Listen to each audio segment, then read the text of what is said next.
Halo guys, kenalin aku Berlian. Aku Erlina. Di sini kita akan mereview salah satu ikon Ponorogo, yaitu Reok Ponorogo yang berada di Dusun Tempel, Desa Turi, Kecamatan Jetis. Yuk selengkapnya ikutin kita berdua.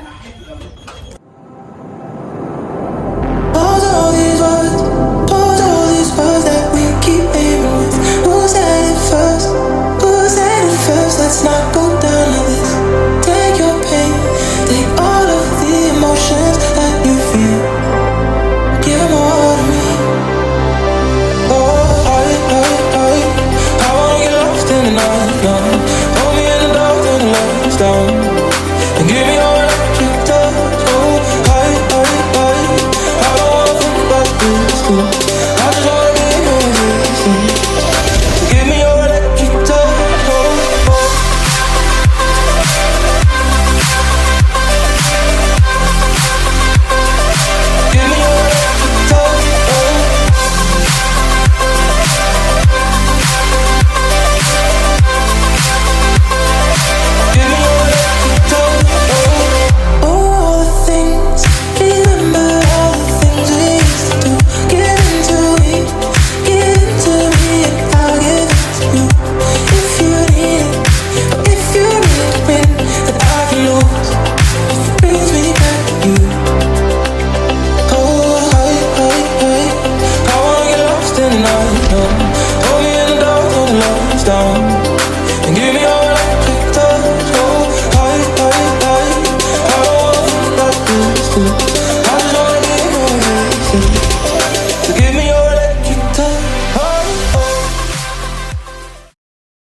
Baik teman-teman, sekarang kita udah bersama Bapak Yudi Hartono, pengrajin reok dari Ponorogo, asalnya dari Desa Turi, Dusun Tempel.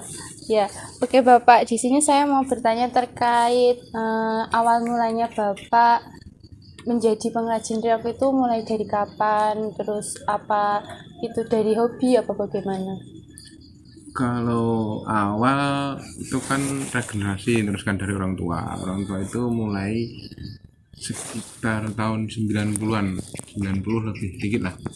Itu terus waktu itu kan kita masih sekolah, mungkin masih SMP. Setelah itu kan kita belajar bikin topeng dulu kayak gitu. Dulu awalnya memang dari orang tua. Dari awalnya dari orang tua ya Pak. Terus untuk terkait modal awalnya sendiri itu berapa? Dulu modal awalnya itu enggak banyak, soalnya dulu awalnya bukan ke reoknya tapi ke topengnya. Oh, ke topengnya. Topeng dulu, topeng Bujanggano kayak semacam itu. Jadi modalnya enggak butuh banyak kalau dulu. Mungkin 1 juta itu udah cukup dulu kalau untuk bikin topeng kan enggak segitu banyak dulu, masih jarang. Iya. Kayak rambut kan rambut ekor sapi kan limbah lah, masih harganya pun masih segitu aja dah itu harganya, jadi uang segitu mungkin udah cukup untuk modal. Terus perjalanan usaha selama Bapak membuat reok ini, perjalanannya usaha itu gimana? Kan kemarin juga sempat ada pandemi COVID. Itu bagaimana? Apa tetap berjalan? Apa pemesanannya nggak ada? Apa bagaimana? Kalau COVID itu saya kira kan semua lini usaha kan terkena imbasnya. Selama pementasan itu tidak diizinkan, berarti reok ya tidak jalan.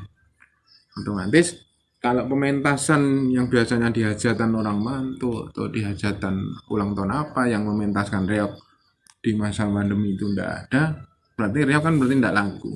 Itu ya sepanjang perjalanan ya waktu COVID kemarin itu yang paling parah lah. Itu berarti kayak sempat berhenti dulu.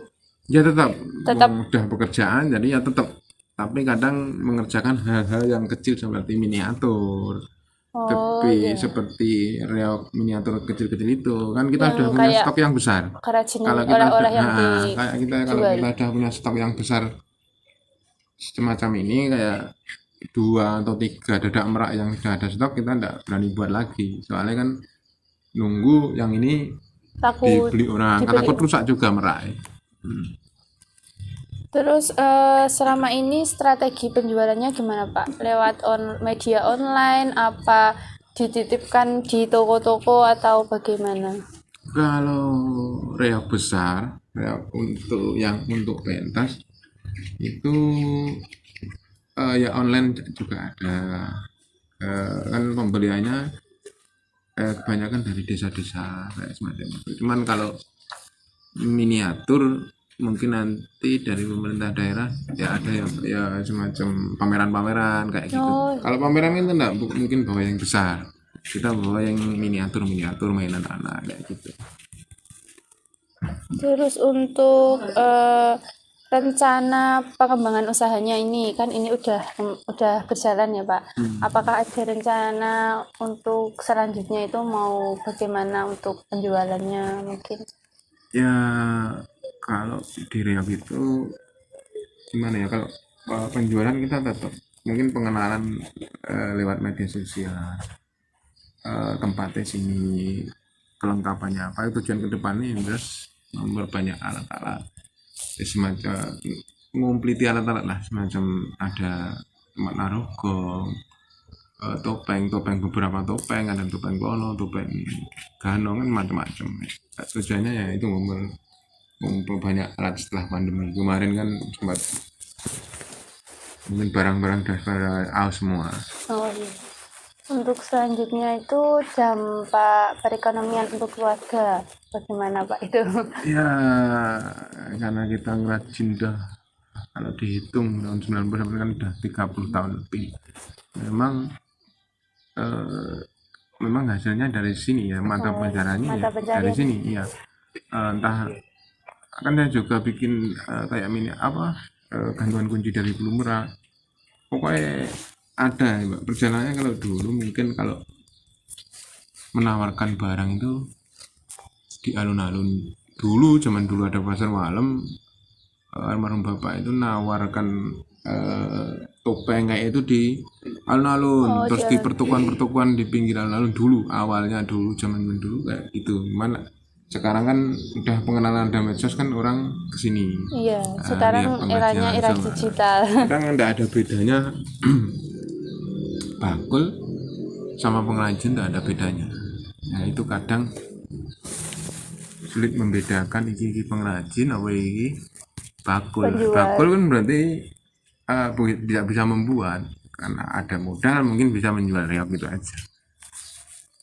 Terus dampak untuk lingkungan itu, apakah lingkungan itu juga support sama Bapak di sini mengaji reok? Terus apa dari lingkungan itu juga ada yang berkontribusi lah istilahnya, membantu membuat apa bagaimana? Yo ada, nanti misalkan banyak pekerjaan gitu ya, banyak pesanan gitu katakanlah, pesanan itu kan pasti melibatkan yang dahulu kan saya mesti tetangga-tetangga dulu. Oh Ya ini bagian ngecat, ini bagian packing, ini bagian yang masang merak siapa gitu, ada sendiri. Nanti memang kalau dampak ke lingkungan, kalau dari segi mungkin apa ya, sampah apa enggak ada. Untuk itu apa bulu meraknya ini Bapak belinya ada supplier khususnya itu dari mana? Kalau supplier itu pasti ada di setiap ini suppliernya dari Bogor. Dari Bogor. Dari Bogor. Kalau